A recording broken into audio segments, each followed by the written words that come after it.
Charles Rosenberg, and we have some special guests today.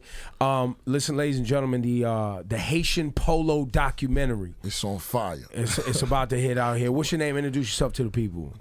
My name is Dr. Romulus, and I go by the name of DJ Scripz. Obviously, that's a hobby of mine, and I'm the producer of the Haitian Polo documentary that's about to drop November 1st at Kent Theaters. And your name?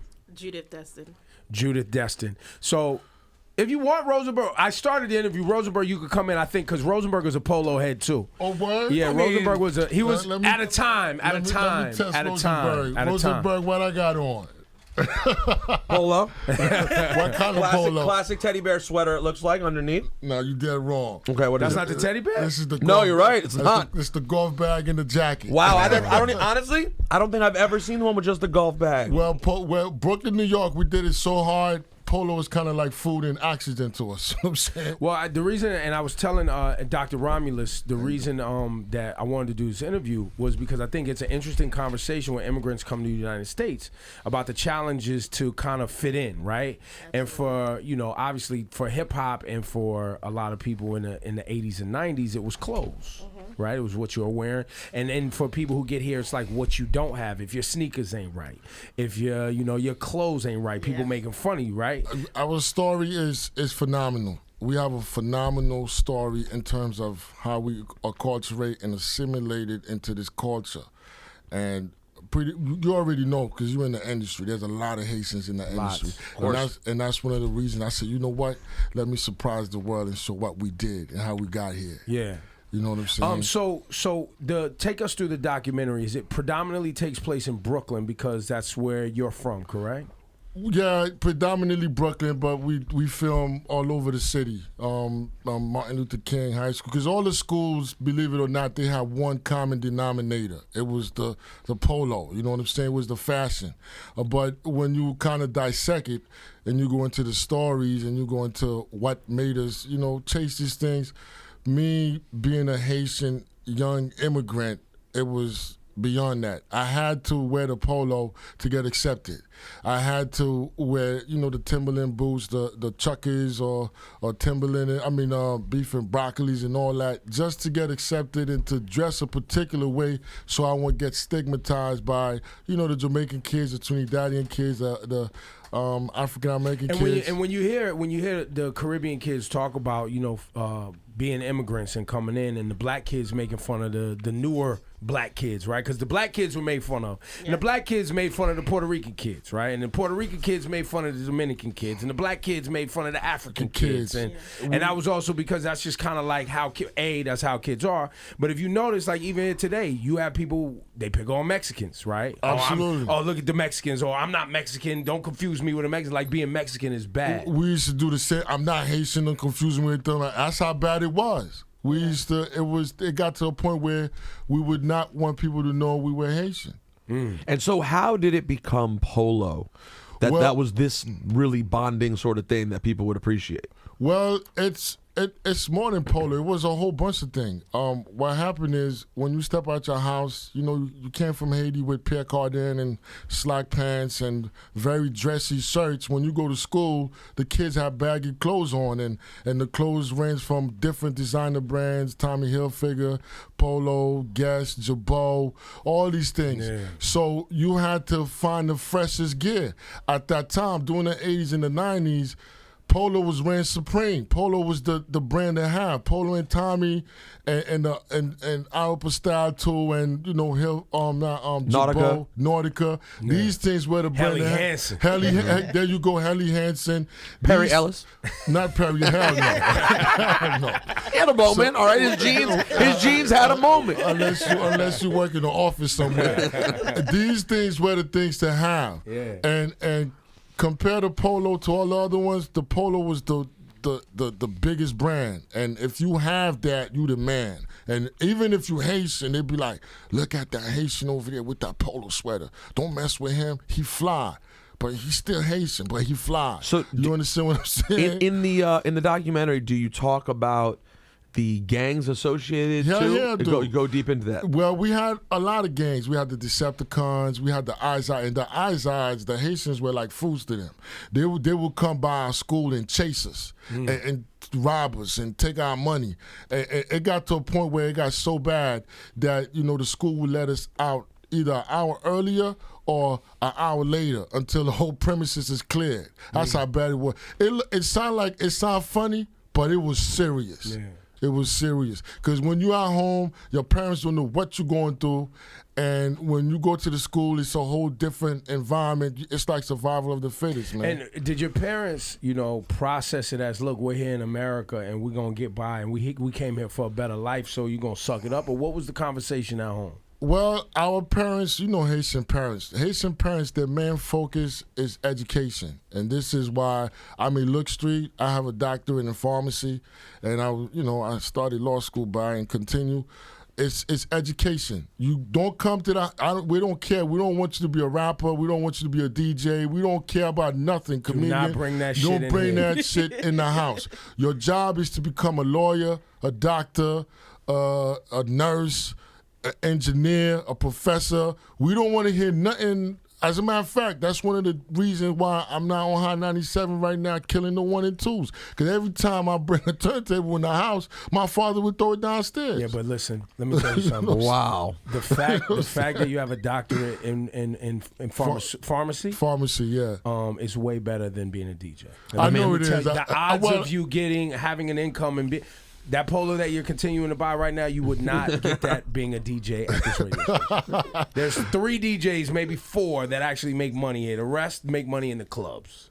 Wow. Real talk. It ain't no. This game is not for. The truth is the truth. Yo, they out here hustling. There's a lot of them hustling in the clubs, but when you get on this box, Hot 97 don't pay well. These radio stations don't pay well. They once did. They're gonna hate me out there, man. There were people who sat in our seats once before who made a lot of money. Yeah. Many years ago. I mean, we make a lot of money now relative. Yes. I'm saying for being an actual mixer. Right. For DJ. what you dream of and think it's going to be, it's not. Like for instance, Rosenberg. The money you make being Rosenberg on the morning show is the money. The money you make doing the thing you love, which is the underground stuff. Do you make any money for that? No. So no, the underground stuff is all love. The only money I get is that I'm funny. Otherwise, I wouldn't make any money. The hip hop part, no, there's no money for that. Yeah, they don't pay for that. It's So you did the right thing. Your father was right. Beat me up every day. Well, but I think the point you're making though is interesting. Is that you're saying culturally, because Haitian parents were so focused and disciplined, though it has the positive results on your academically on your life, just like socially, it's difficult on your life because you're encouraged to not be a part of what all the other kids are a part of. You live 2 different lives. Just like my man Riff Mo from Money and Violence said. They didn't want us to be part of the mainstream culture. They want us to stay the same way we were or the same way we came from Haiti and just get educated and utilize the opportunities that are in front of us to become better and productive citizens. They didn't want us to wear our pants baggy. They're right though, guys.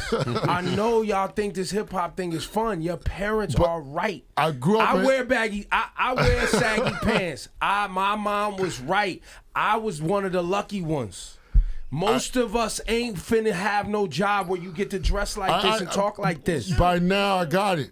But when you were a kid, it was a pain. When I was a kid, it was all about being on the Ave looking fresh to death. By the time, I kind of got in a few trouble, but I'm a good kid. I was a good kid. I listened to my parents. And they was going to break your back. Either that, but the funny thing is I have 4 brothers. Out of the 4, only 2 of us listen. 2 of them are renegades. And what happened with them? Well, they're good guys. They're just not accountants like my brother is. My brother's an accountant who managed the whole Snapple somewhere in New Jersey company, run the whole department. And I run my whole business with him.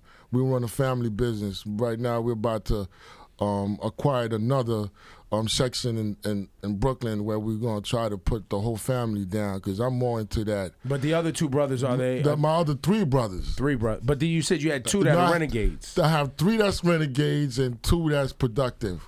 Got it. That's me and my oldest. I'm the youngest and he's the oldest. It's crazy, right? Listen. Middle ones were wilding out. Yeah. The middle ones were the one protecting me. You know, when I have a fight, somebody picking up on me, they come and do what they had to do. You know what what's your most? Let's talk about the low. What's your most prized low piece? $2,500 sweater. What's that? What's so special about this sweater? This is the crest. The crest. I think there's 4 different colors in it. There's the purple, which is about $5,000-$6,000 right now on eBay. There's the cream, which is kind of hard to get. There's the red one, which is also hard to get, and the blue one. This is the easiest one to get, but it's still a prize winner. And, you know, we have kids in Brooklyn or all over the world that have collection that range from $40,000 to like $5 million. And that's how deep we are into this low stuff. So the thing is, I use the low to tell a story around that. You understand what I'm saying? In terms of being a young Haitian immigrant that came here, that had to absorb all these different things to be who I am today. In terms of hip-hop, in terms of the fashion, in terms of the culture, the dialect, the ebonics, and all that stuff. There was a point in my life I could not speak straight. That's how deep I was in there. Yeah. But because, you know, I had educated people in my family, I remember one time I went for a job interview. The guy that was interviewing me, he asked me how much I wanted to get paid. I was so far gone in terms of assimilating into the Street hip-hop culture. Yeah. I said 2G. He was like, 2G? What is 2G? And then he pulled me on the side. He said, young man, I'm going to tell you this right now, and I'm not going to tell it to you again. Please go to school and educate yourself. Because you sound crazy. You sound stupid. Yeah. And I'm asking you, how that could have been an opportunity of a lifetime. You just blew away with trying to be somebody you're not. You Haitian, right? I said, yeah, son. Yeah, I'm Haitian. You know what I'm saying? What up? First of all, don't talk to me like that. You have to talk to me appropriately.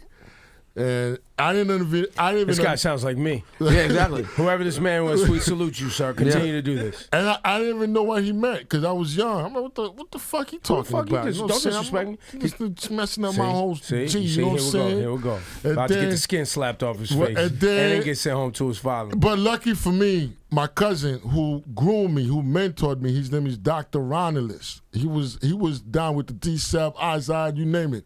He groomed me. And he got incarcerated once, and that was it. Now he's a PhD educational doctor in the Board of Ed, writing a program. And he's also the narrator to the first version of the film.